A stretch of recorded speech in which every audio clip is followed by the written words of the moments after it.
Right, good afternoon, ladies and gentlemen. Sorry for the technical pause. I know I'm standing between you and drinks, so I'm very conscious of that. I know you all stay for the drinks. It's great to be back here, obviously. Many decades ago, I was a student at Cambridge.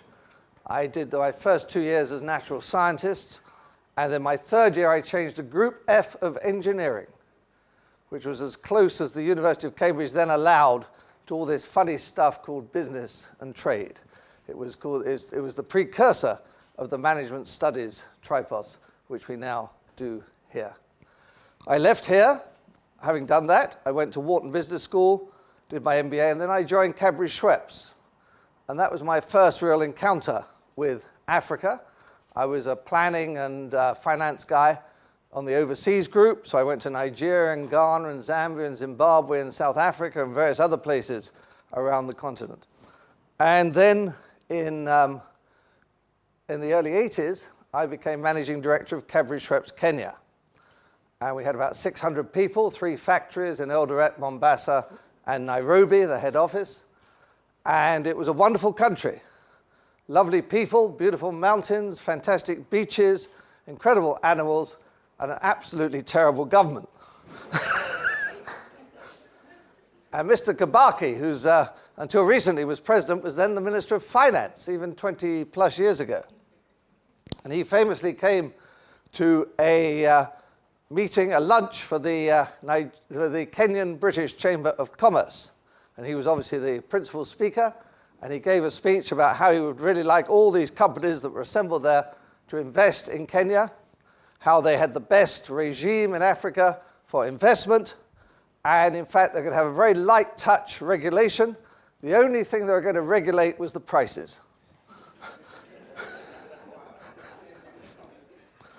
And price control was a fiasco, and import control was a fiasco as well. So since then, I've done various other African things. I was a director of Standard Bank until quite recently, an independent director based in Joburg, Africa's largest bank, and traveled around the continent. Indeed, went to Nigeria about 18 months ago. We bought a large bank in Nigeria, so we had our board away day there. And I recalled when I first went there in the, 30 years ago, I guess the population was 60 million. Population is now 160 million. And they're on course for a population of 300 million. And in Lagos, we were very well looked after, stayed at a nice hotel. We were told we shouldn't really go out of the hotel because it was very dangerous. But when we had to go out of the hotel to meet various people, a convoy was formed. There were 2 police jeeps at the front with chaps waving their AK-47s, which was jolly good when you came to a traffic junction because it kept the traffic under control.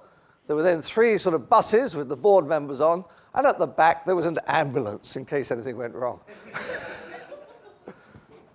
And then I'm also now, and we'll talk about this, a director of Abraj Capital, which is based in Dubai, which is the world's largest emerging markets private equity fund with significant investments in Africa. And I've also been working in the last couple of years with the president of Togo in West Africa on developments. So I've been asked to summarize the conference, and that is particularly difficult because sadly I haven't been here for most of the day. So I've really just put together some things which I hope you will find of interest, which will be sort of things that seem to me to be important about Africa. You probably all know this. I'm sure you may have done this already today.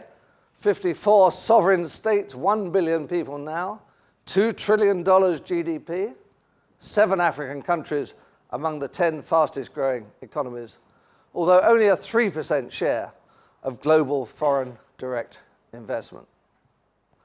So Africa is a rich continent. It's got fantastic resources, agricultural, under the ground, all sorts of tourism resources, all sorts of wonderful things. However, sadly, many of the people are still poor. And it's that dichotomy which is the key issue about African development. Back in 2000, The Economist magazine had its front cover saying, Africa, the hopeless continent. In 2011, that had changed to Africa Rising. You can't trust these journalist chaps, you know. But it clearly has got better, which is fantastic. But it hasn't got good enough yet. But, you know, these are not very heavy markers, but nevertheless, 35 African countries are ahead of China in the EU Democracy Index. 35 countries ahead of Russia on Transparency International's Corruption Perception Index. And 17 African countries are ahead of India on the world's Ease of Doing Business Index. So it's not completely hopeless, but clearly those are not the best comparisons that one might want on each of those measures. So looking at the people, because the people are the key to the future of Africa. In 2010, the population of the world was about 7 billion. In 2050, the United Nations tells us it'll be 9 billion. And basically, the 2 extra billion come from Asia, which goes up by 26%, and Africa, which almost doubles, goes from 1 billion to 2 billion. That's an incredible trend. And that will mean that the African population is 29% of the world population. Well over a quarter of all the people in the world will be living in Africa by 2050. So, education.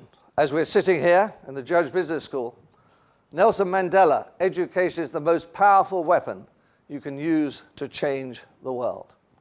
And I'm sure that is absolutely correct. And the scale of looking after those new people, still many of them about to be born, is huge. This is just a selection of largely British-oriented countries. They represent about a third of Africa's population. And you can see that essentially those population in the first column, essentially just over a quarter, typically, of the population is currently between 5 and 14, the core school education ages. So there's 88 million pupils in those countries, and indeed if you do the chart for the whole of Africa, which you can't do on one slide, it comes to about 250 million children who should be at school being educated. And that is the first massive challenge for Africa. And one part where it's getting worse is the digital divide. In the UK, we have about 10 million school pupils, and we have a computer for every 7 primary school pupils and 1 for every 4 secondary school pupils. Africa has 250 million school pupils. 93% of them at the last count graduated, left school without ever having touched a computer, yet alone learnt anything from it. And the infrastructure, the hardware, the curriculum development, prohibitive for developing countries. So that seems to me to be the really key challenge for Africa, to get more education going. And Kofi Annan said the gap between information haves and have-nots is widening. There's a real danger that the world's poor will be excluded from the emerging knowledge-based economy. And I'm sure everybody here has got laptops and they've got mobile phones and all sorts of other widgets and gadgets. But the vast proportion of Africa does not have those things other than mobile phones. And we'll come back to that issue. So how does Africa do? How attractive is it? It's poor. The typical GNP per capita, apart from 1 or 2 oil-rich countries, is between about $500 and $2,000 a head. That's not a lot. And actually trying to build anything upon that is very difficult. The only way you can actually really take the country forward, and this is well shown in history all over the world, and we'll look at that a little later, is to get money in from outside. And so currently Africa is of the order of 16% of the world's population, but it only gets 3% of the world's foreign direct investment. One of the core tasks for every African government is to make itself attractive to get more foreign direct investment and to have policies which cause that to happen, that make people want to invest in the particular country. If one looks at it in dollars, we're talking about $40 billion a year going into Africa, which for 1 billion people is not a lot. So when you think of that, it's $40 a head, but much of that is concentrated in resource-rich countries. And if one looks at foreign direct investment, the key drivers, political stability, curb on corruption, ease of doing business, and of course the market opportunities. But one can see down in the bottom left-hand corner that 38% of it has gone into infrastructure and 28% into extraction. That's mining, oil, gas, etc., over the last 10 years or so. And into the sort of normal world of manufacturing and services, etc., quite a small proportion has actually gone into business, directly non-mining, non-resource business activities. And there's a very interesting group of people down the right-hand side who've been the main investors. Not necessarily the obvious. Obviously some banks, the top three being banks, then the Tata Group from India, then another bank, then IBM, Nestle, SAB, Miller, Coca-Cola, Total, obviously resources, another bank, and then 3 other industrial business companies.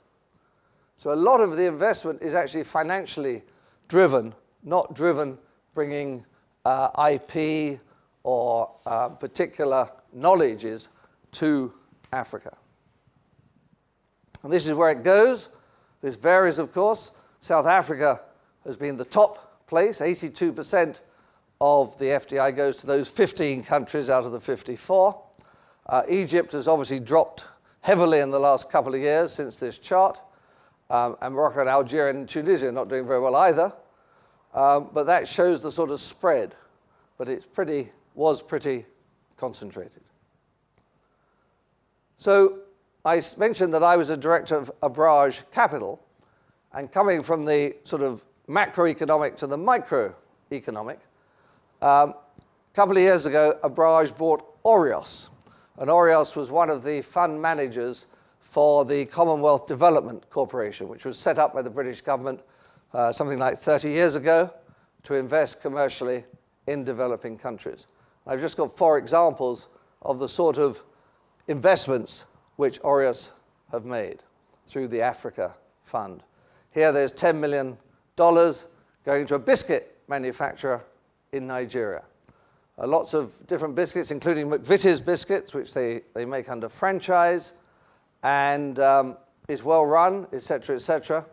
But it, and we're still managing it, and it's rising as more middle-class people want to buy biscuits, essentially. And so it's that sort of motivation that led to the investment. Here, $18 million into dairy products, and the largest privately owned dairy in East Africa. And we've now extended that by spending some hundreds of millions on Fan Milk, which is the largest dairy and ice cream operation in West Africa. And in fact, we've now got Danone to buy 50% of that and done an agreement with Danone. So we'll be able to link the technologies and things from East Africa, this company, to West Africa and vice versa, and trying to build an African dairy business. This one, $13 million. Cement, something completely different. But as we know, cement is a very profitable business, not least our Nigerian friend. And cement, there's a lot of building and construction, so cement is on the up and up. This one is in Senegal. It's just 2.5 million tons a year, but it's a good start to build a network of cement businesses. And finally, in South Africa, $13 million, an industrial conglomerate, but it really does it services the mining industry, essentially. with things that the mining industry needs: blast cleaning, contracting services, etc., etc. And so, unfortunately, the mining industry in South Africa is in a total mess at the moment. The strike has gone on for 5 months and shows no real sign of resolution. It's led to South Africa's growth being negative in the last quarter, but hopefully that will in some way be resolved. And of course, the other mining interests in South Africa, gold, etc., continue to prosper. So those are just 4 little examples of what FDI really means. But where that goes in, those companies tend to get well managed, the people get well looked after, and the company, more money flows in to grow the company. And that's the sort of thing, of whatever scale, that we need so much more of in Africa. We need, if we're going to get from 3% of the world's FDI to what it should be, 16% at the moment, and if the population is 29% of the world in 2050, you can see the huge scale that is required to improve the attractiveness of Africa for FDI. So I've been involved in Togo for the last couple of years. I'm on the Togolese President's Investment Advisory Council, and I went there first April a couple of years ago, and the President got the ministers to present to us. They were of varying quality, I think it's true to say. Some were very good, some not so good. But it was quite clear that because of Togo's background, and this is true of a number of African countries, a lot of the good people had left. Indeed, a lot of the good people are sitting here, I guess. And therefore, the resources which they had in the civil service or in business to actually implement things were very weak.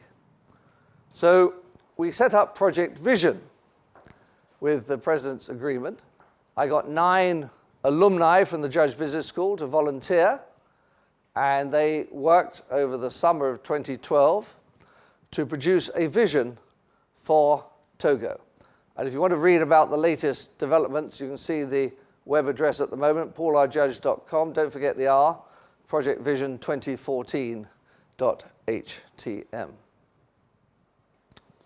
So Togo, for those who don't know, is the orange one in the middle there. It goes Ghana, Togo, Benin, Nigeria.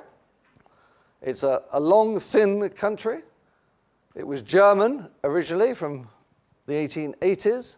Germany lost it after the First World War when they lost all of their colonies, became French, got independence in 1960, had its first coup in 1963, several coups, and the final coup in 1967. And when the former president died in 2005, he was Africa's longest-serving dictator. Now, this was not good for the people of Togo.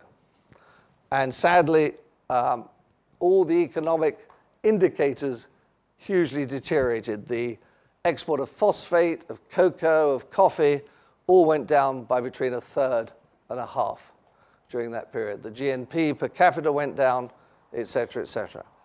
Since 2005, things have improved. They had a presidential election in 2010 that was deemed to be free and fair, and a parliamentary election last summer also deemed to be free and fair.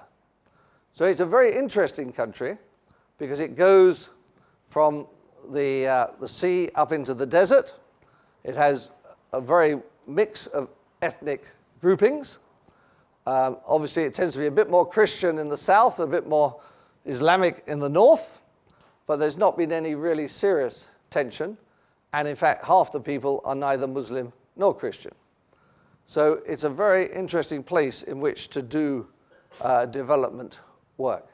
There are about 7 million Togolese, but they're pretty poor. The average per capita GNP is about $500 a head. So with 7 million people, you'll be clever chaps or chaps and chapesses you all are. That's a total GNP of about $3.5 billion, which is essentially the same as the GNP of the University of Cambridge. So just think about that, the resources that are available. As I say, the population is moving up, and these are the UN figures. low, medium, high will have gone from 6 million in 2010 to 8.7 million in 2030 on the best estimate. And we did the Project Vision documents as what should Togo be like in 2030. If you look at it by age group, it's quite interesting and actually quite positive. And this is also true of a number of, well, many other African countries. The actual number of 0 to 4-year-olds or 5 to 19-year-olds is not going up that much because the fertility rate is now beginning to reduce. But the 20 to 64s, who are actually the people who do the work if they can get a job, but they're the productive people, that's going up a lot. So in, for instance, 2000, there were only 2 million in that range, and there were 2.8 million either younger or older who had to be supported by the 2 million. By the time you get to 2030, you've got 4.6 million potentially productive and only 4.1 million who are younger and older. So actually those demographics are very good from an economic point of view. The other key point, of course, is that the over 65s will almost double between 2010 and 2030 because people will hopefully live longer, and that will put a huge strain on the health area of Togo, as it will on almost all African countries. So this is Lomé, the capital city on the beach. That's the hotel where we stay, the Sarakawa. There's some views of the market and the beach road, etc., etc. Up in the north, this is a World Heritage Site of basically extremely sophisticated mud huts, which are fantastic. And here's some of the really nice people from Togo. Now, when we're talking to the president, or indeed if you're talking to governments in other countries, it can often look hopeless. But two useful examples are Singapore and Hong Kong. Because back 40 years ago, they were actually poorer than most African countries are now. But they've gone from being very poor to having GDPs per capita of $30,000 to $40,000 each. Essentially the same or slightly higher than the UK. So it can be done. They're not dissimilar in size from Togo, 4 to 7 million between the two of them, but they've done it, and they've done it largely through two things. Singapore through education in particular, and Hong Kong through the rule of law. And Singapore also had a pretty good rule of law, although it did have the same party kept winning the elections for 50 years. But Hong Kong is a great example because, of course, it was never a democracy. We ran it. The Brits ran it. We appointed a governor. Didn't do democracy at all.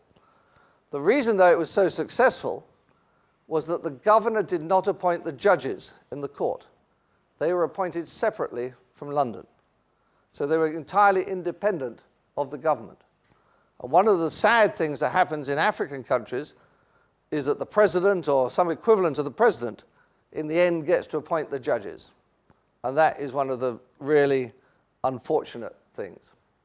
And the rule of law then often dissolves.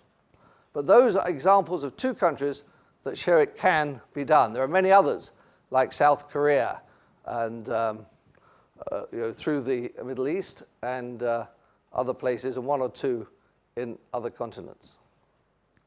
So this is a little introduction to Togo. These are some Icelandic ladies went to Togo. So what did they find?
introduction. When we did the Project Vision document, and I commend this to you for other countries, those were the 9 areas we looked at. The first key from a government point of view is governance and business development. How do you get the conditions to encourage entrepreneurship and investment? Then there are 3 areas which in most countries are very government related: agriculture, mining, and tourism. They're businesses, but they need a good relationship with the government, and the government has to provide a lot of the legal and physical infrastructure. Then there's transport, energy, and telecommunications, which are really the facilitators of any activity. And then from the social side, education and health. So we've produced reports on each of these, and you can see some of the summaries of that on that website. But governance vision, whether this could be achieved, I don't know. But we said by 2020 that we want Togo to be the most respected country in coastal West Africa. What does that mean? That means constitutional stability, the rule of law, good government management, and good government effectiveness. You want people to be content with the government, and you want overseas investors to see Togo as a country which provides predictable returns.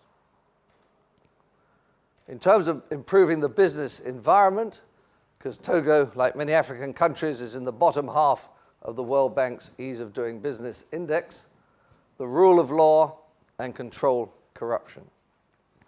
Improve the ease of doing business, and some of that is not so difficult to do. In fact, they had a great success. It used to take 60 days to start a new company. They got that down to 48 hours. So these things can be done. Sadly, some of the other of the 10 markers that are used by the World Bank for their index, they're still working on. You have to, from a government point of view, invest in other things: health, education, infrastructure, as I said, to make Togo more competitive. And you have to have, obviously, macroeconomic indicators that are good. And unfortunately, interestingly, because Togo and a number of the West African French countries are essentially in the Eurozone. The CFA franc is linked directly to the euro at a fixed exchange rate. So in fact, they don't have the problems of inflation and other things which some African countries have had. And then the president, Mr. Gisingbe, he was asked in a magazine article, what is your strategy to attract foreign investors? And his answer was, Togo has an image problem today. It's the result of the long years of crisis in this country. It's imperative that we rid ourselves of the bad image of the past in order to win the confidence of foreign investors, to make them look at Togo with fresh eyes and to understand the extent of the positive changes that have happened in this country in recent years. And as you can see from the FDI flows from that same report, South Africa got $800 billion, Togo got $5 billion. And clearly that is nothing to do with the populations. So it is huge that if that can be improved. So currently in Project Vision, we're working on 4 projects. Welcome any thoughts or assistance that anybody here has on any of those. We have 2 in the health area, medical call centers and mobile clinics, 1 in agriculture, better seeds and fertilizers, and 1 in education, teaching more English, which the president himself is particularly keen on. So in health, like many countries again, Togo's medical infrastructure is concentrated in the urban areas, particularly the capital, Lomé. There's only about 500 doctors and 1,500 nurses in the whole country. Indeed, at last count, there are only 19 dentists.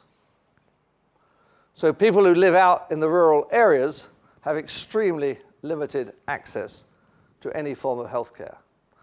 And more than half of all deaths are from preventable and conditions like malaria, TB, HIV, etc. and 10% of the children die before the age of 5. So it's pretty grim. And this next video sort of shows you the sort of conditions that one is up against in trying to improve it.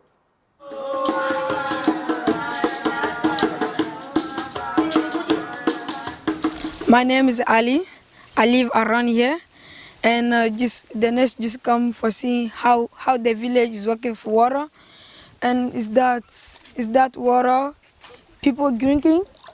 Is think that it's clean water for him? Is clean water, and what he wants to drink, so that it normally is good water for him, and he don't have any water. He don't have any solution for have clean water. He can cook it. He can make la pâte, he can make everything, if that water he wants. Et maintenant, quand on pose l'eau là-bas, comment vous voyez le problème de l'eau dans votre village ici? Ah, le problème d'eau, c'est tellement difficile.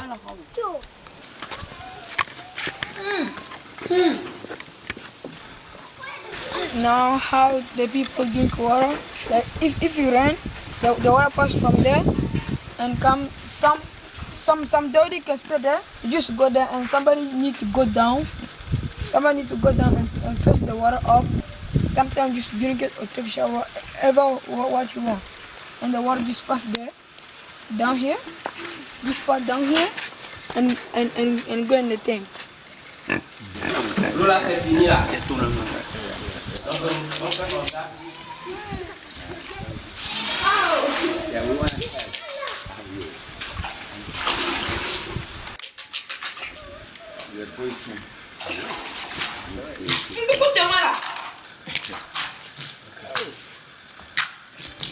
I don't know how to say it. Chez nous ici, nous n'avons pas encore réparé notre part.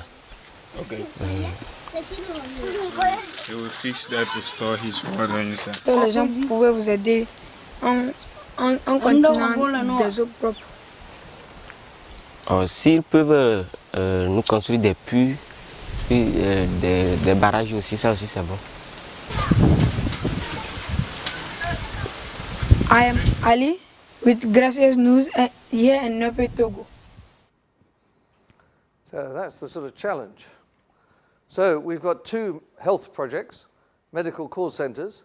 The one good thing is that everybody's pretty much now got access to mobile phones. There are more mobile phones than toilets in Togo, as there are in pretty much every African country. We've got $200,000 from the Ford Foundation to set up the first mobile centre.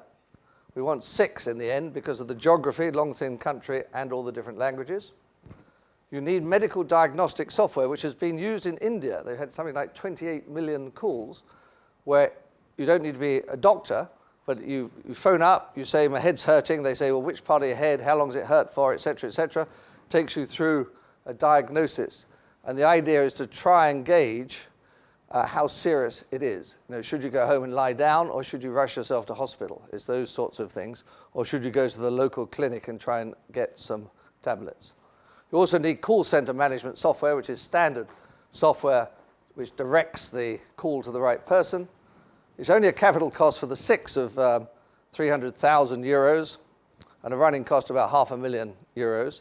And we reckon the best estimate, it's hard to tell, but based on various ways of looking at it, about 700,000 calls a year, which would work out at 77 euro cents a caller. So incredibly good value. Next one is the mobile clinics, and the clinic will go to the village on a 9-week schedule. It's very important it goes regularly. There have been a lot of attempts at mobile clinics in Africa. Most of them have been based on Western-style trucks, which are jolly good for going up the M1, but they're actually hopeless on African roads and in the rainy season in particular. So we've got large 20-foot container trucks, essentially army trucks with containers on the back, which are designed to go across fields and tracks and all the rest of it. You can see a little design there of the container up in the right-hand corner. There'll be a medical consulting room and either a dental or optical. They'll go in pairs, because everything you do in Africa should be in pairs in case one breaks down or whatever. So each hub will have 2 trucks, 7 people on each truck. And if you say they can do a 30-kilometer radius, you need about 18 hubs, essentially, to cover the country. So each hub costs about 300,000 euros for 2 trucks and all the kit, the medical, dental, etc. kit on them. And each one costs about 100,000 euros a year to run.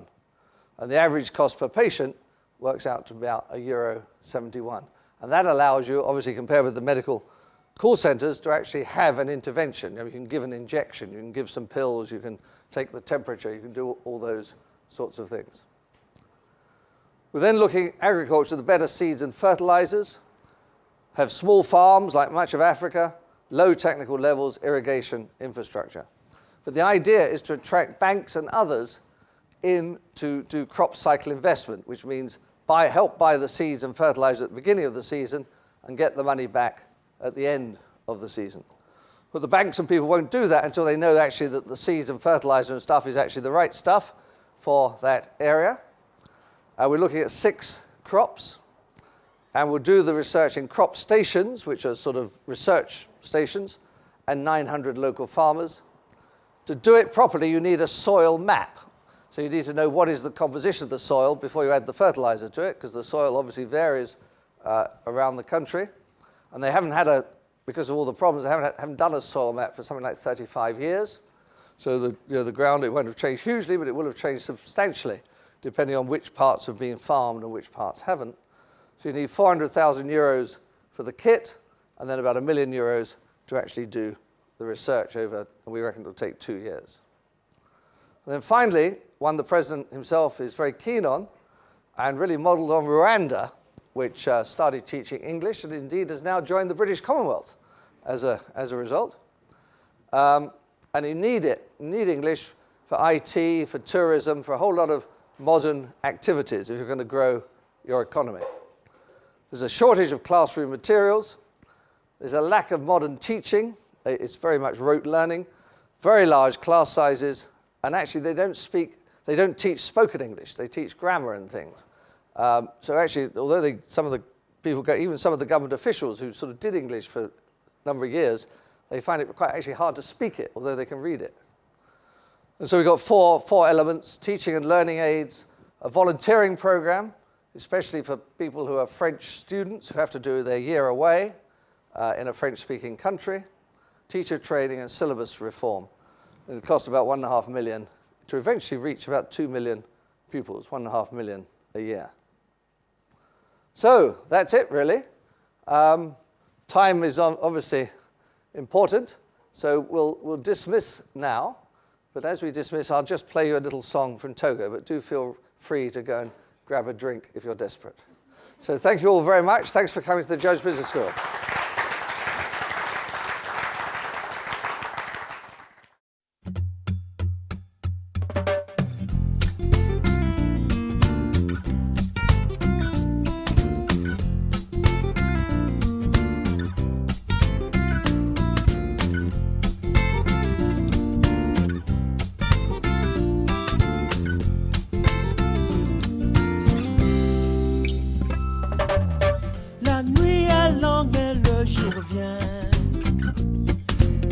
C'est ce qu'on dit dans mon pays Togo. Je sais bien qu'on ira loin. Jusqu'au bout nous ferons ce qu'il faut. Togolais je suis et j'en suis fier. Vert, jaune, rouge et blanc c'est mon drapeau. Oublions nos querelles d'hier. Nous sommes tous égaux. Et je dis Togo, my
nous prions tous les jours. Everybody say, Togo, my sweet Togo, Togo.